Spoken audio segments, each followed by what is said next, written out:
tous ces collectifs de solidarité avec la Grèce, c'est d'un côté très important parce qu'il y a une aide concrète aussi vers la population grecque, mais aussi pour le peuple grec, c'est un soutien qui les rend encore plus forts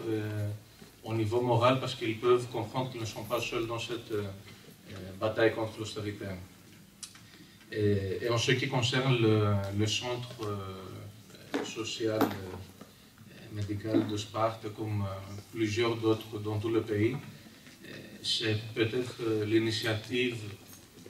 la plus intéressante des dernières années en Grèce avec la construction de ces structures de solidarité dans tout le pays, qui a pu tenir une grande partie de la population, je ne dirais pas vivante, mais active, parce que dans cette situation de crise humanitaire, il y avait aussi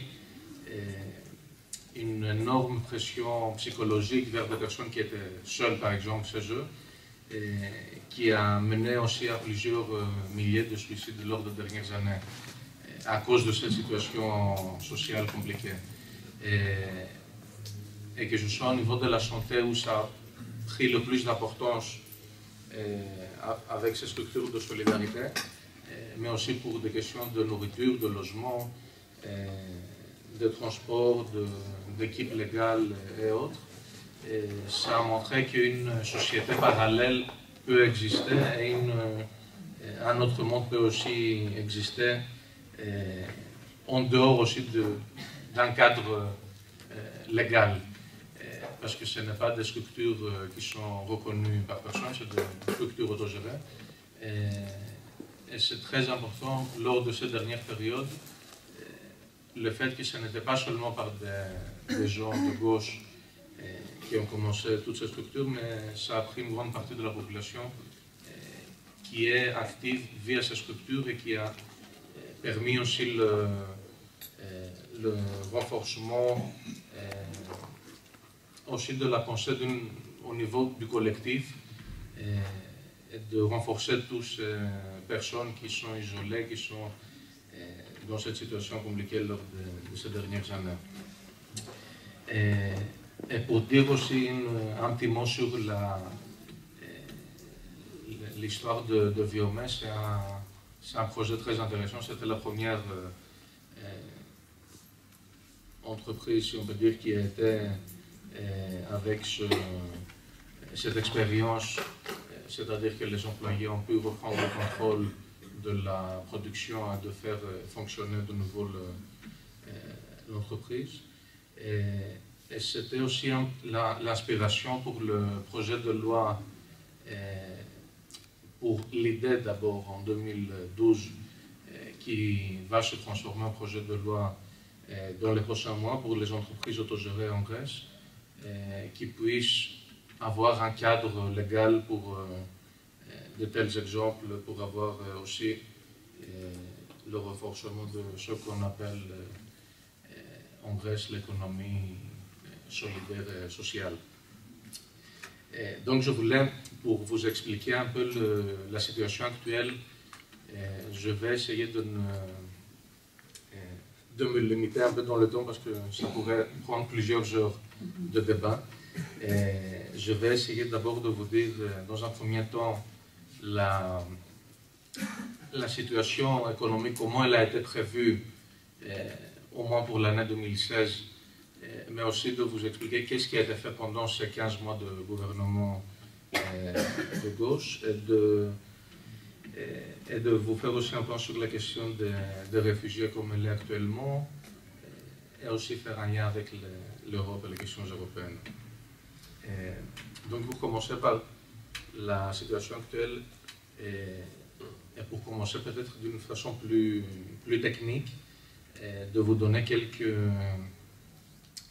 chiffres pour comprendre la situation actuelle avec le budget pour 2016 comme il a été élaboré. C'est déjà pour la première fois, après 5 ans de mesures d'austérité depuis 2010, et depuis le premier mémorandum qui a été signé en 2010, c'est la première fois qu'il y a un budget avec certains signes sociaux, c'est-à-dire des signes de redistribution, mais aussi de justice sociale. Et pour vous expliquer en quelques points certains exemples de ce budget, je vais vous dire que ces dernières années, il y avait une récession très grande en Grèce, et plus particulièrement pour 2015, c'était de 2,3, alors que maintenant pour cette année, elle est presque nulle, elle est presque 0%, concrètement c'est 0,2%. En ce qui concerne les prévisions pour le budget de 2016, les coupes ne sont pas horizontales comme elles étaient auparavant, mais il y a un but, c'est-à-dire qu'on veut réduire les dépenses, on ne touche pas aux salaires et aux pensions comme ça se passait avant. Par contre, il y a des réductions du budget militaire, alors qu'en même temps, on garde le budget pour les autorités locales et régionales et aussi d'autres subventions qui sont importantes. Une autre prévision, c'est qu'il y a la garantie de presque 1 milliard d'euros pour les dépenses sociales supplémentaires que l'année passée. C'est-à-dire, et on va en parler aussi plus tard, la carte pour les non-assurés et l'accès gratuit aux hôpitaux. Ceci était un projet de loi il y a quelques semaines qui prévoit que tous les non-assurés et les chômeurs, c'est-à-dire 2,5 millions de personnes en Grèce, la moitié de la population active, qui a accès au système de santé, qui a accès aux hôpitaux gratuitement. L'effacement des amendes pour les chômeurs pour la période 2010-2015 pour les différents moyens de transport, mais aussi l'utilisation gratuite pour les chômeurs de tous les moyens de transport. Et c'est certain, c'est que quelques exemples pour des mesures qui ont été prises pour faire face à la crise humanitaire. Il y a beaucoup d'autres. Et cette année, c'est la première fois qu'il y a après 5 ans, qu'il y a des embauchements oui, dans le secteur de la santé, avec environ plus de 5 000 nouveaux emplois pour l'année 2016. Un autre point, c'est que les investissements publics seront augmentés de 400 millions d'euros cette année, alors qu'il y a une économie de 1% du PIB avec la réforme qui est en train de se finaliser pour la question de l'assurance sociale. Et le but, c'est exactement la redistribution socialement plus juste, sans avoir des coupes horizontales, et afin que le système devienne soutenable au long terme et socialement juste. Et ce qui est très important, c'est une guerre qui a commencé déjà depuis l'année passée contre la corruption. Je suppose que vous avez déjà lu pour la liste Lagarde. Il y a plusieurs listes comme cette liste. Il y a la liste Luxembourg, la liste Borjans, bon, depuis pas très longtemps la liste de Panama. Et pour ne pas entrer dans beaucoup de détails, en ce moment, avec toute cette liste et le travail qui a été élaboré pour la première fois, pour faire une recherche des personnes qui avaient de l'argent à l'étranger qui n'était pas déclaré, le gouvernement en ce moment est arrivé à un montant de 2 milliards d'euros qui sont bloqués de ces listes. On est encore dans un premier niveau de recherche. Mais je dois faire une parenthèse et vous dire que dans ce pays, comme il n'y a jamais eu un travail équivalent, on n'a pas une loi pour reprendre cet argent qui est bloqué en ce moment. Et donc, il y a l'élaboration en ce moment du texte du projet de loi pour arriver à ça et arriver à reprendre tout cet argent qui a été bloqué et tout le reste qui sera découvert dans la prochaine période. Pour le budget 2016, comme on est déjà au premier mois de cette année l'utilisation des fonds structurels européens qui sont très importants pour la Grèce pendant la dernière décennie. On est arrivé à avoir un 100% d'utilisation de ces fonds afin de ne pas perdre des fonds qui sont très utiles en ce moment. Et actuellement, la Grèce est aussi le premier pays à utiliser tous ces fonds avec cet outil qui existe. Et donc, on parle d'un budget qui est, après plusieurs années, c'est un budget réaliste, si je peux le dire comme ça, parce que pour plusieurs années, il y avait des chiffres qui étaient écrits qui ne pouvaient pas, que jamais le gouvernement pouvait atteindre. Et je dois vous dire même que les prédictions de la Commission européenne sont plus optimistes que les nôtres par rapport au déficit, au chômage et aussi à l'augmentation du PIB que lors des dernières années d'austérité a été réduit de 25%. Et pour la première fois, il y a dans ce budget un calcul de tout cet argent, des recettes qui vont entrer de l'évasion fiscale. Et en ce qui concerne les recettes additionnelles qui seront assez importantes selon les calculs qui ont été faits, seront traduites bien sûr par des subventions sociales et seront dirigées en priorité dans des groupes sociaux les plus faibles. Et pour faire un schéma un peu rapide de ce qui a été fait lors de ces 15 mois de gouvernement de gauche, tout d'abord, le premier projet de loi qui a été voté, c'était celui de la crise humanitaire, comme on l'avait appelé, le projet de loi pour faire face à la crise humanitaire, qui a déjà aidé jusqu'à aujourd'hui plus de 400 000 personnes avec la provision d'électricité, de tickets repas,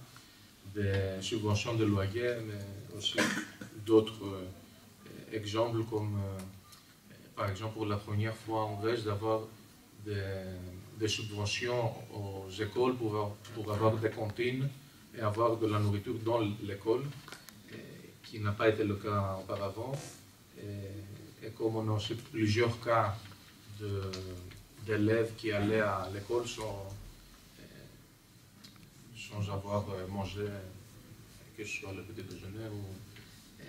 le déjeuner, donc leur famille n'avait pas même la possibilité de donner à manger aux enfants. Et un autre projet de loi très important qu'on a mis en œuvre, c'était le plan de 100 doges, comme ça a été appelé, c'est-à-dire le paiement pour les dettes privées des foyers, de pouvoir payer en 100 doges différentes ces dettes. Le gouvernement a annulé le licenciement des fonctionnaires qui a été, lors des dernières années, dans le secteur public et a réembauché les femmes de nettoyage du ministère des Finances, que je suppose que vous connaissez leur combat avec une lutte très symbolique pour une grande période, les gardes dans les écoles, les professeurs, mais aussi des employés d'université. On a aboli le ticket de 5 € pour rentrer à l'hôpital qui a été établi lors du précédent gouvernement de droite. On a ouvert la chaîne publique de RT, je suppose que vous connaissez aussi, de radio et de télévision, qui a aussi été fermée comme une réaction dangereuse du gouvernement de Samaras face aux demandes de la Troïka pour licencier plus de personnes au secteur public. Un sujet très important qui pour la première fois a été touché en Grèce, c'est pour les enfants d'immigrés qui naissent en Grèce. Le gouvernement a passé une loi pour donner la nationalité grecque à ces enfants qui arrivaient à un âge de 18 ans sans avoir aucune nationalité. Et aussi, pour citer un autre exemple, une loi pour le système de prison qui rend les prisons plus humaines, si on peut le dire comme ça. Et en même temps, comme je citais plus tôt, on a ouvert un front très important contre la corruption qui en Grèce c'était la base du système que Syriza avait appelé le triangle du péché. Donc d'un côté le niveau politique, la direction politique, et d'un autre côté les banques, les médias et les propriétaires de ces médias qui forment,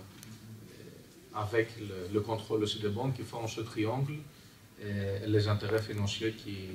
qui sont liés au système politique. Et donc, c'était très important l'introduction d'une loi qui sera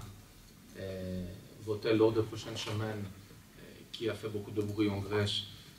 pour l'utilisation des fréquences de télévision et de radio au niveau national, puisque toutes les chaînes au niveau national n'ont rien payé depuis 1989 à l'État grec pour l'utilisation de ces fréquences, et qu'on considère que c'est un outil public et commun à tous. Donc, on est arrivé au moment où ils doivent payer. Et donc, en imposant aussi des amendes lourdes aux personnes qui se trouvent dans les listes d'évasion fiscale, comme la liste Lagarde, par exemple, qu'on est en train de chercher aussi avec d'autres listes, comme je vous ai dit. En arrêtant l'immunité qui existait des propriétaires de ces chaînes de télévision et de radio, des médias en général, qui vont finalement arriver à payer, mais aussi en introduisant certains changements dans le système de justice qui étaient nécessaires. Au niveau de l'emploi, ce qui a été fait lors de cette période, on a aboli la loi antidémocratique qui existait on appelle en Grèce, la traduction exacte, c'est de mobilisation citoyenne, qui ne permettait pas à certains secteurs de faire grève. On a restructuré le programme des stages afin que les chômeurs qui profitent de ce programme, et donc que c'est eux qui profitent de ce programme au lieu des employeurs et des centres de formation que jusqu'à maintenant prenaient toutes les subventions publiques pour ce programme. Et donc la somme qu'ils reçoivaient jusqu'à maintenant, c'était 25%, et ça va passer à 75% pour les chômeurs. Donc, ils vont prendre la majorité de ces fonds, et il y aura un changement de l'utilisation des fonds. Donc, avant, c'était 25, 75, 25 pour les chômeurs, 75 pour les employeurs et les centres de formation, et là, ça va s'inverser.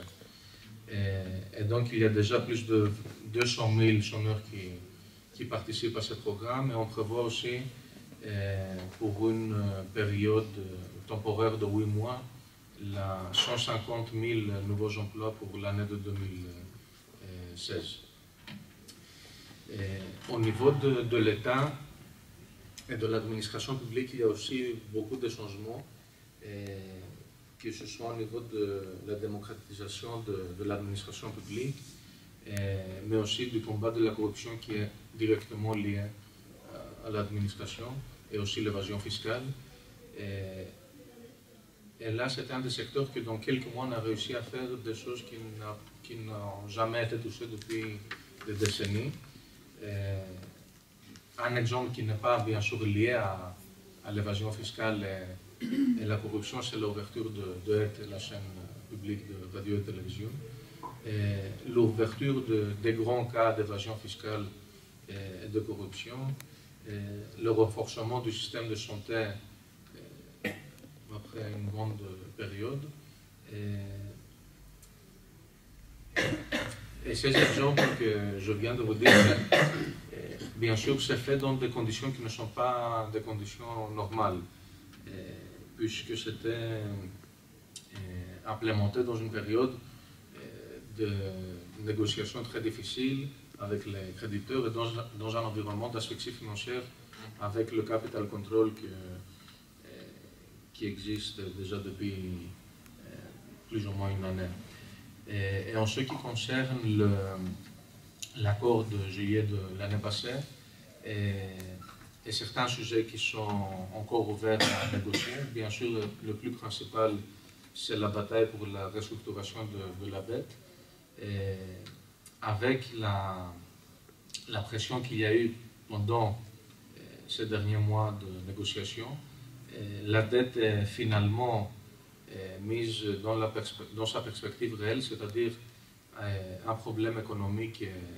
et politique supranational.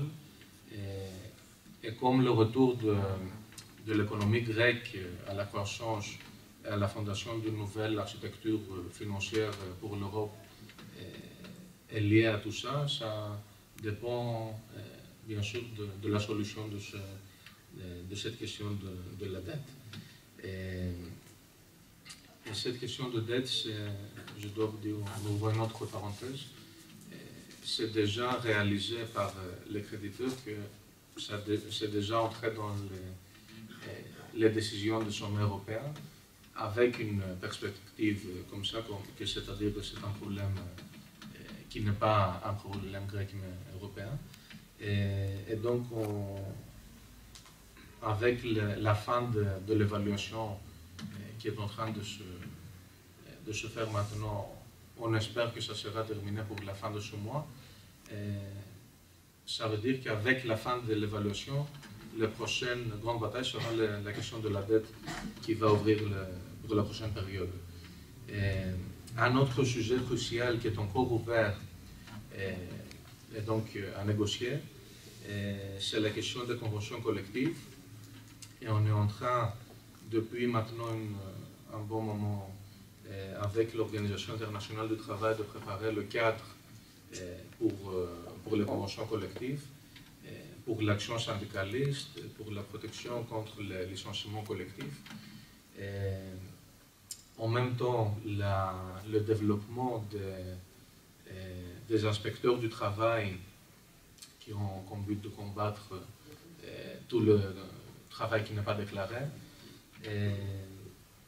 Au niveau du ministère d'Emploi, d'appliquer, après beaucoup d'années, les systèmes d'information qui existent pour le monitoring et le contrôle de la loi du travail. Et ces exemples que je vous ai dit, ça montre aussi qu'on a pu gagner, et il y a encore des choses à gagner lors des négociations, même si certains, que ce soit du niveau interne ou du niveau externe, essaient de montrer que c'est impossible dans ce cadre-là d'arriver à des petites ou de grandes victoires. Et bien sûr, le but pour nous, le but pour Syriza, est de fonctionner un programme gouvernemental de 4 ans pour se désengager, est-ce qu'on dit ça, du néolibéralisme de l'austérité et commencer une transformation, comme on l'appelle, démocratiquement radicale de l'État grec. Et en même temps, bien sûr, qu'on trouve des solutions pour réduire les effets de cet accord de juillet et pour faire face aux politiques qui vont soutenir la majorité sociale et en même temps de transférer le pouvoir en faveur des forces du travail. Et pour donner quelques éléments, je suppose qu'on va ouvrir ce sujet ensuite pour la question des réfugiés qui depuis un an maintenant, mais surtout les derniers mois, est devenue une question très importante pour nous. Et en commençant, je vais vous donner certains chiffres. Lors de cette dernière période,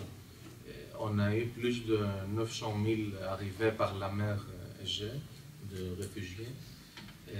En ce moment, la capacité des centres de réception qui ont été préparés lors des dernières semaines et mois en Grèce, la capacité est pour 40 000 personnes. Le coût, jusqu'à ce moment, pour la Grèce, pour l'accueil, tout ce qui a été fait pour les réfugiés, est aux alentours de 2,5 millions d'euros. Et actuellement, le nombre de réfugiés qui se trouvent en Grèce est de 52 000, au moins le chiffre de ce matin. Et en ce qui concerne la gestion lors de cette dernière période, et en restant dans un niveau très... sans entrer dans beaucoup de détails pour le moment. Et en ce qui concerne les frontières, et en connaissant que les frontières au nord ont été fermées depuis quelques mois maintenant, et la Grèce respecte les obligations internationales, bien sûr en menant des opérations de sauvetage à la mer. Il y a plus de 150 000 personnes qui ont été sauvées par les gardes-côtes grecs. Au niveau de l'aide européenne, il y a une coopération avec Frontex pour l'identification et l'enregistrement des migrants et des réfugiés, puisque pour la Grèce aussi au niveau administratif, ce n'était pas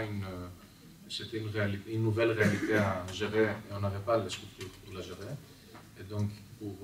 pour le grand nombre qui arrive aux îles, on avait besoin d'une aide administrative. La surveillance des frontières, bien sûr, reste sous responsabilité nationale. Et je dois vous dire que la Grèce n'a pas accepté les patrouilles conjointes qui ont été proposées par d'autres pays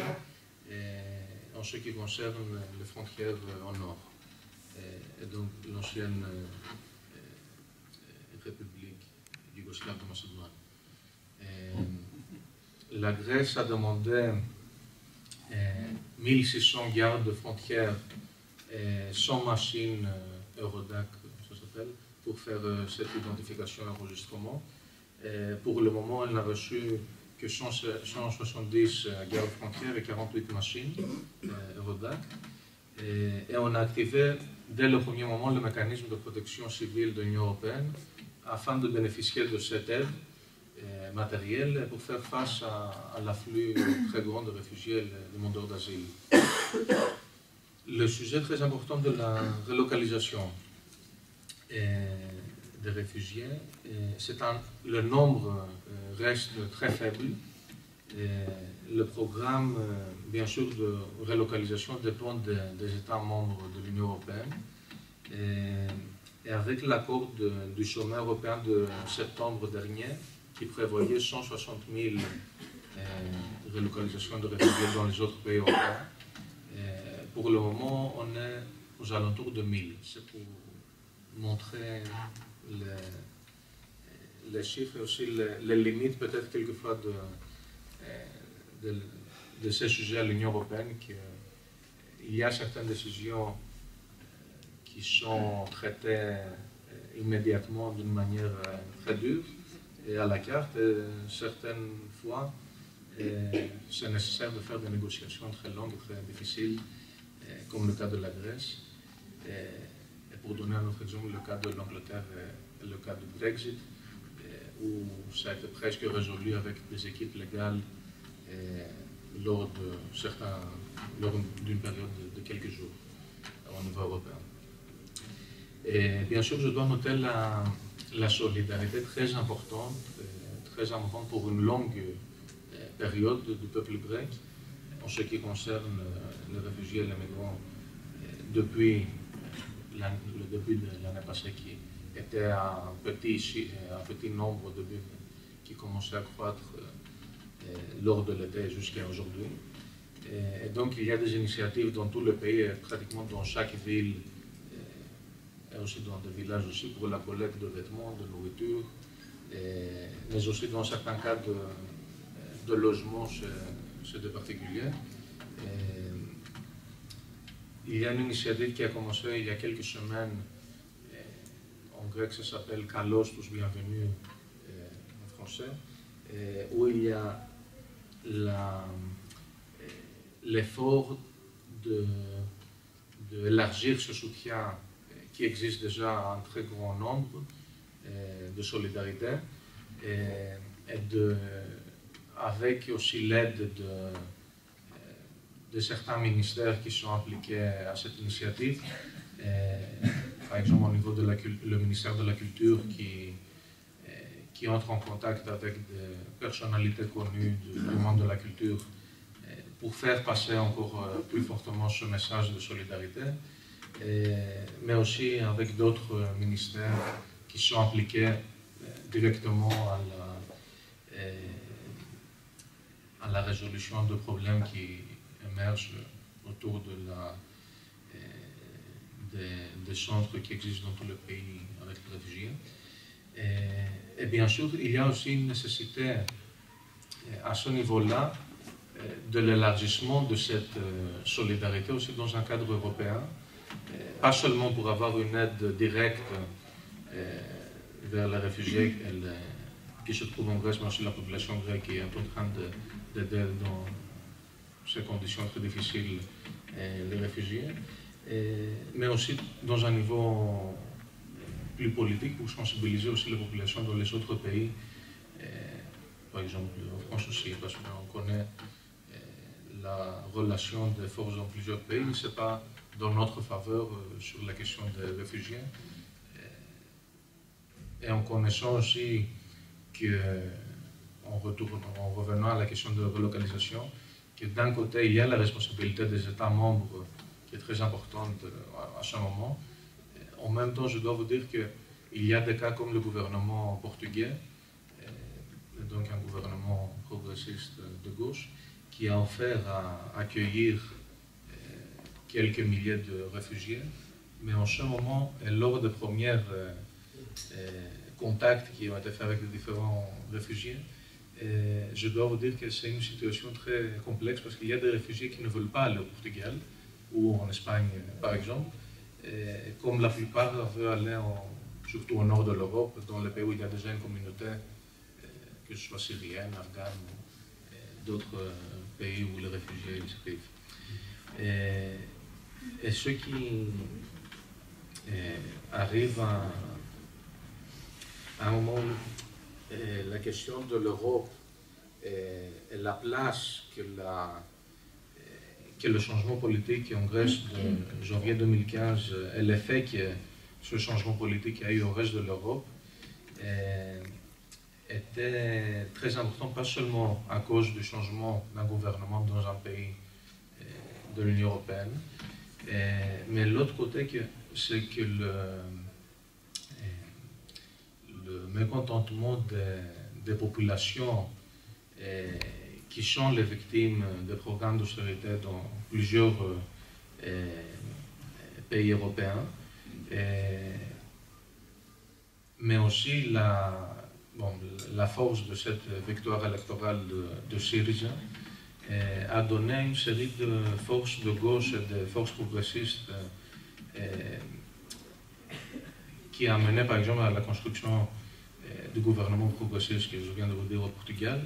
avec le soutien du Parti socialiste, du bloc de gauche et du Parti communiste portugais. Et en même temps, pour vous faire un peu une situation au niveau de l'Europe, vous montrer que la situation, les résultats peut-être électoraux qu'on a vus en Espagne et en ce moment les discussions entre le Parti socialiste Podemos et la gauche unie pour former et donner une solution progressiste en Espagne, de dire qu'avec le séisme politique en Angleterre, avec l'élection de Jeremy Corbyn pour le Parti travailliste, crée aussi une nouvelle situation qu'on ne s'attendait jamais à voir il y a 2 ans. En Irlande, on a Sinn Féin qui est la 3e force politique du pays. En Italie, la construction de la gauche italienne avec 37 députés au Parlement national. En Slovénie, la gauche unie avec un soutien aussi très important de Syriza parce qu'il y a eu la fusion et la coopération de 3 forces de gauche en Slovénie se trouve aujourd'hui au sondage aux alentours de 10%. Aux Pays-Bas, le Parti socialiste, qui est le parti de gauche, monte à 15% des sondages, alors que le Parti social-démocrate Jeroen Dijsselbloem, le président de l'Eurogroupe, dont les sondages se trouvent à des chiffres à un numéro, moins de 10%.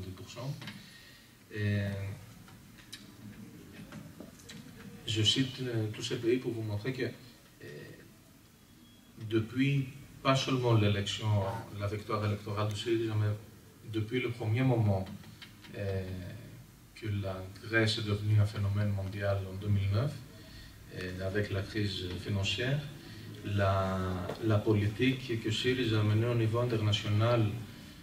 de formation d'un front contre l'austérité, d'un front commun de toutes les forces capables qui veulent travailler dans cette direction, qui ne sont pas seulement des partis de la famille de la gauche européenne, il y a aussi des partis des Verts européens, mais aussi des forces dans la social-démocratie, dans les partis socialistes européens, que ce soit la situation avec le Parti travailliste en Angleterre, mais aussi des forces qui existent, qui parlent pour une autre direction de la social-démocratie, que ce soit en Belgique ou en France, et qui donc qui se différencient de cette logique du Parti socialiste européen au dogme néolibéral, et choisissent, pour le cas de la famille socialiste, le cas du modèle portugais,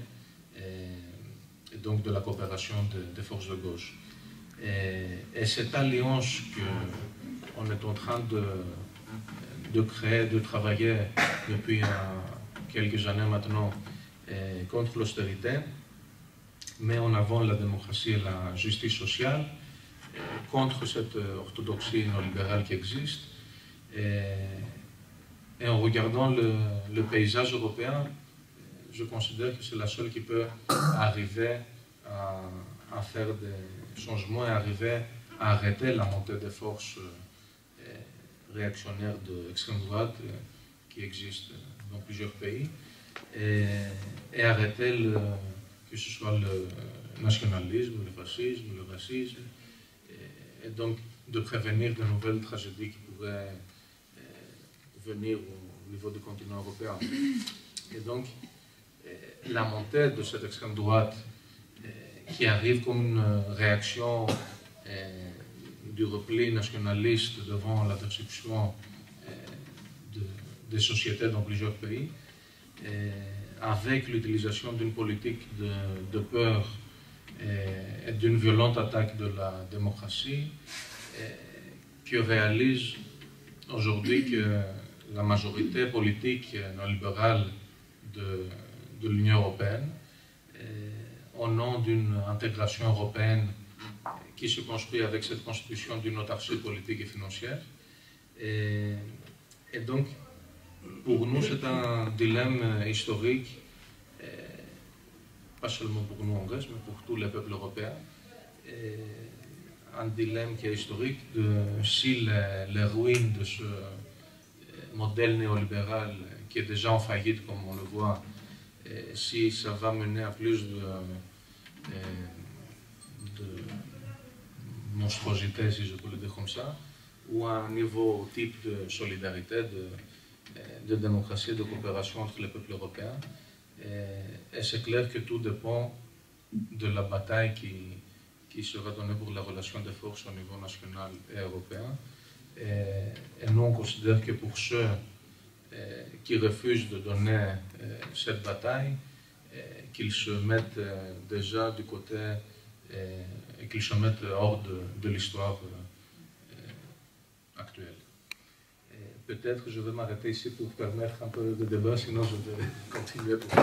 beaucoup de... Mais je trouve que le bilan de l'exercice du pouvoir par Syriza depuis janvier 2015 serait plus riche pour nous s'il intégrait les mesures d'austérité qui ont été prises, et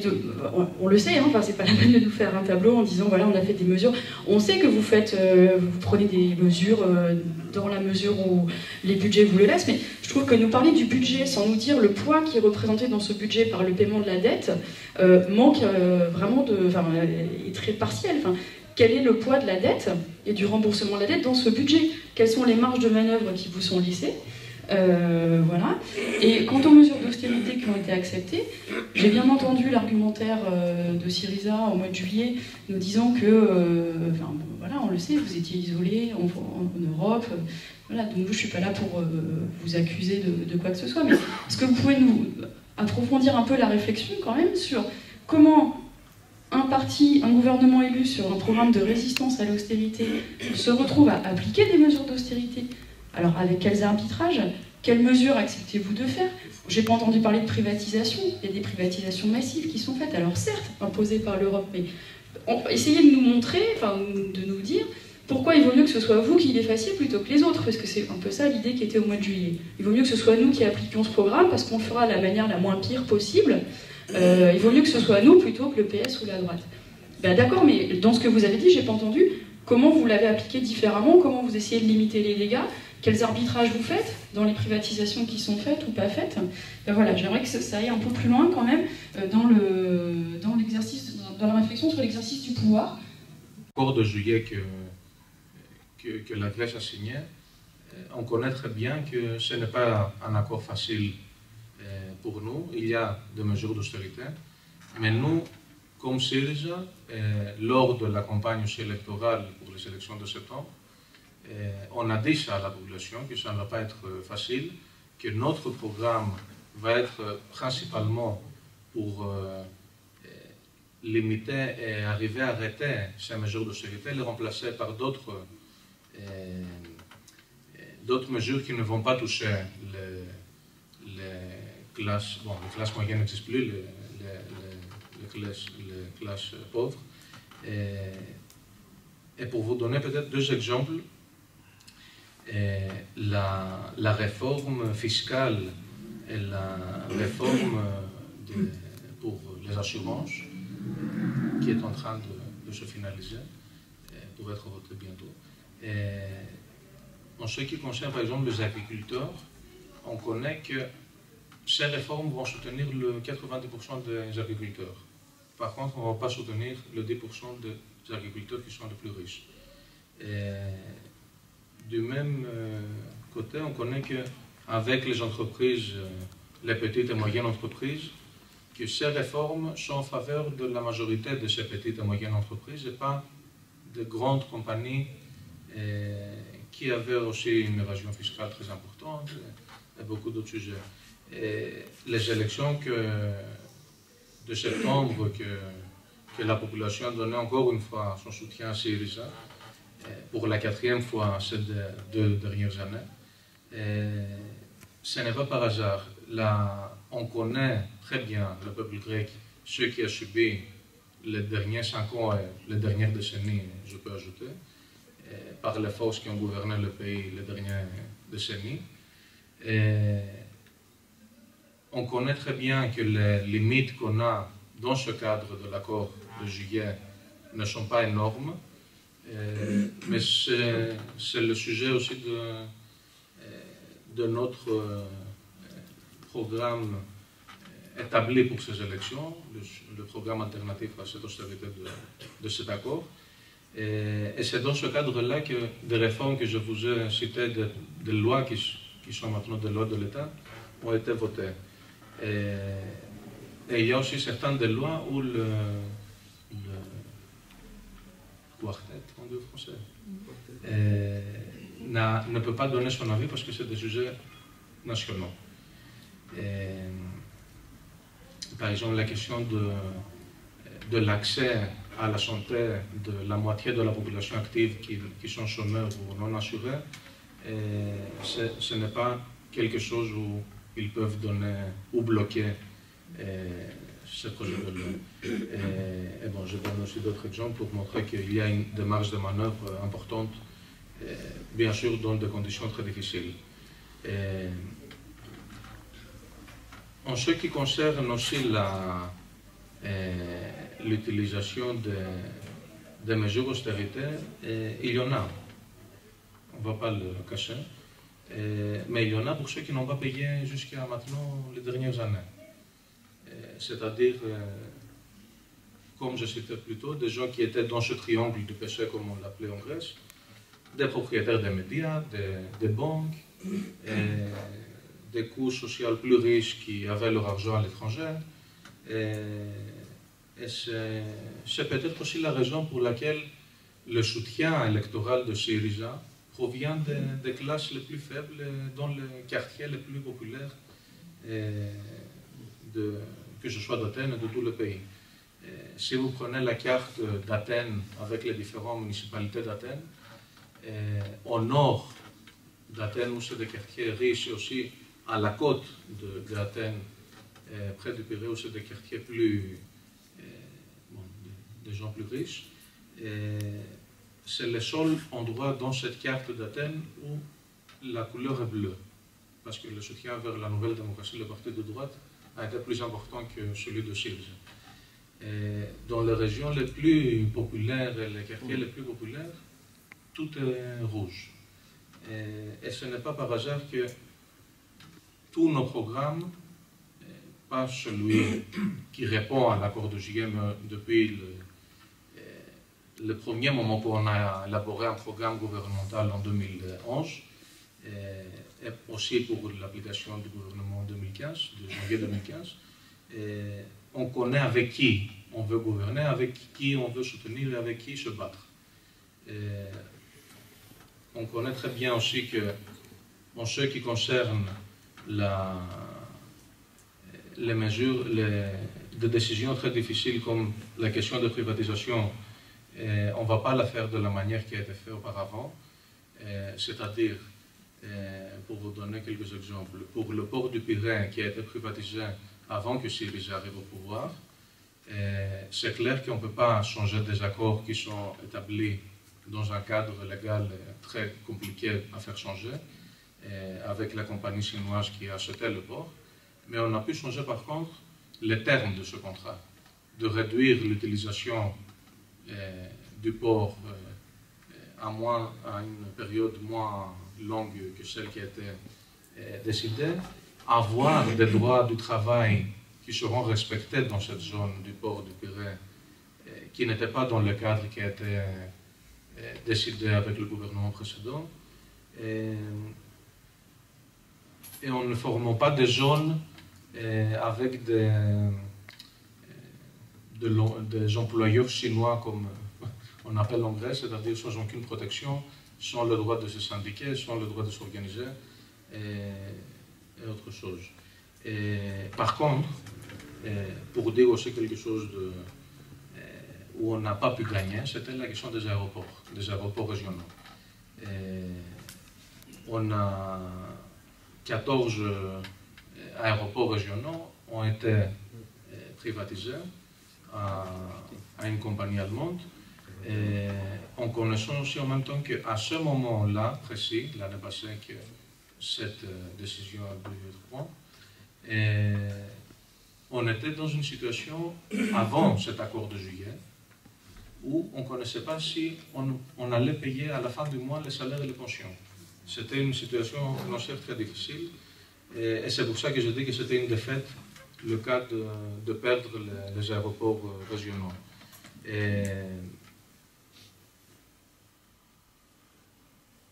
En ce qui concerne les négociations et l'évaluation qui est en train de se finaliser, on est optimiste et on a des signes très, très forts déjà qu'avec les Européens, on a cet accord qui est déjà, qu'on va arriver à cet accord pour l'évaluation. On connaît aussi que le FMI a un autre avis par rapport à tout ça, mais ce qui est en train de se faire, c'est d'essayer d'un côté d'avoir le cadre institutionnel, le cadre européen,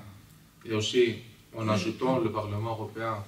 qui est dans ce contexte, qui était une proposition du gouvernement grec, pour avoir aussi une institution démocratiquement élue dans ce contexte. Et donc le Parlement européen a formé une commission de parlementaires qui contrôle tout ce processus d'évaluation. Malheureusement pas avec un rôle que nous on voudrait au premier niveau, mais un rôle secondaire. Mais ils ont une influence dans ce contexte-là. Et nous, comme Syriza, comme aussi au niveau du gouvernement, c'est clair que le FMI, on est clair qu'on a des positions totalement différentes. On connaît que le FMI, là où il a été, il a détruit tout. C'est ce qu'ils veulent faire aussi avec la Grèce. En connaissant aussi les prédictions qu'ils avaient faites pour la Grèce, pour l'année passée, aussi pour cette année, qui sont en train de changer. Parce que quand ils avaient prévu une récession de 2%, la situation actuelle est une situation de 0%. C'est-à-dire pour nous une situation favorable pour la Grèce. Pour la recapitalisation des banques, quand ils avaient calculé qu'on aura besoin de plus de 25 milliards d'euros, alors qu'on a pu faire ça avec 5 milliards d'euros, et plusieurs autres exemples que je peux vous donner, on a montré que des choses aussi difficiles peuvent se faire avec une autre manière qui n'est pas si agressive pour la société. De notre côté, bon, on était clair aussi dans la... on a pu avoir la chance de rediscuter, de proposer encore une fois notre programme gouvernemental il y a quelques mois. La confiance de la population était très claire. En connaissant qu'on n'est pas là pour faire, disons, on connaît d'où on vient, on connaît que les valeurs qu'on a, ce n'est pas qu'avec un accord tout ça a été vendu à des institutions et des forces de capital invisibles. On connaît qui on est et on connaît aussi que le soutien qu'on a eu, on peut le perdre très facilement avec n'importe quelle mesure qu'on pourrait prendre en suivant cet accord. Et c'est pour cette raison que, d'un côté, le soutien, on considère qu'il était le même, encore plus grand. Mais il faut dire aussi qu'à ce moment, le système politique grec, et dans ces années d'austérité, est en train de se changer au niveau quotidien. Chaque jour, il y a des différenciations dans les différents partis du Parlement. Il y a des changements, il y a de nouvelles formations qui s'établissent, il y a des formations qui s'établissent et qui disparaissent. Et c'est un système politique très fluide dans cette période et ça va continuer à être comme ça. Et c'est pour ça que, pour vous donner un exemple, il y a quelques semaines, le Parti de droite de la Nouvelle Démocratie a eu le processus pour préparer ce congrès, où il y a eu plus de 300 000 personnes qui ont participé à ce processus d'élection de délégués pour le congrès. La force de Syriza est de 20 000 membres. On connaît que ce n'est pas équitable à la force qu'on a et le soutien électoral qu'on a reçu aux dernières élections. Mais c'est clair aussi que de notre côté, le but à nous, ce n'est pas de faire croître le nombre de membres de Syriza. Le but à nous, c'est de créer une alliance avec les groupes et les classes qui sont en train d'être touchés, qui ont été touchés lors des dernières 5 ans, et de créer une nouvelle majorité sociale qui va être en place, pas pour le bénéfice d'un parti, que ce soit Syriza ou un autre, mais qui va être là pour arriver à changer des choses fondamentales et basiques de la construction de l'État qui doivent être changées, que ce soit Syriza ou quelqu'un d'autre. Mais heureusement ou malheureusement, c'était avec l'élection de Syriza qu'on est arrivé à voir tous ces changements qu'on n'a pas pu voir depuis des décennies.